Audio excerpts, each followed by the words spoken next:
On s'arrête quelques instants à présent à 9h41 sur ce nouveau mot, Alicem. Alicem, retenez bien ce mot. C'est quoi? C'est une appli. C'est une application lancée tout simplement par le gouvernement. Bonjour Raphaël Grabli. Bonjour. Vous êtes avec nous pour en parler. C'est quoi Alicem?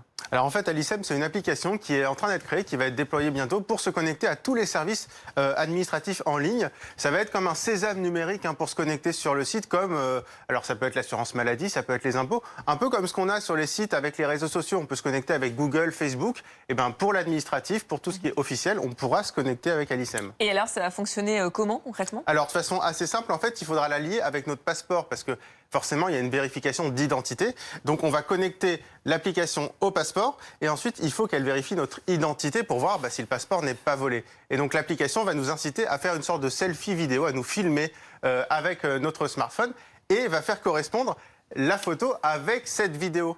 Et donc, c'est là où il va y avoir de la reconnaissance faciale. Ça va être automatisé pour savoir si, évidemment, on est la bonne personne et qu'on peut ensuite utiliser Alicem pour se connecter à tous les services administratifs. Mais forcément, ça peut faire peur. Ça peut faire peur parce que la reconnaissance faciale, c'est encore nouveau, même si, objectivement, on l'utilise déjà au quotidien avec nos smartphones, que ce soit avec Apple, avec Google, avec Samsung.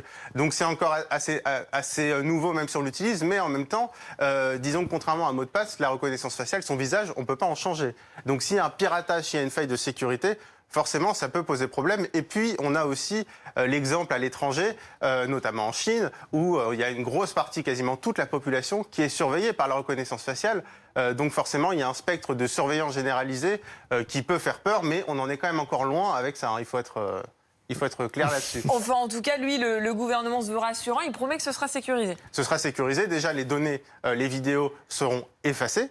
Et puis ensuite, surtout, très important, c'est pas obligatoire. Ah oui, c'est-à-dire qu'on peut utiliser... C'est volontariat. Exactement. C'est une option en plus, mais on peut continuer à se connecter avec son identifiant, son mot de passe classique ou avec le service France Connect qui fait le lien entre tout ça. Donc c'est une option, mais personne ne sera obligé d'utiliser Alicem et donc la reconnaissance faciale dans les prochaines semaines. Merci beaucoup Raphaël Grabli, on le rappelle, sur la base du volontariat. 9h43.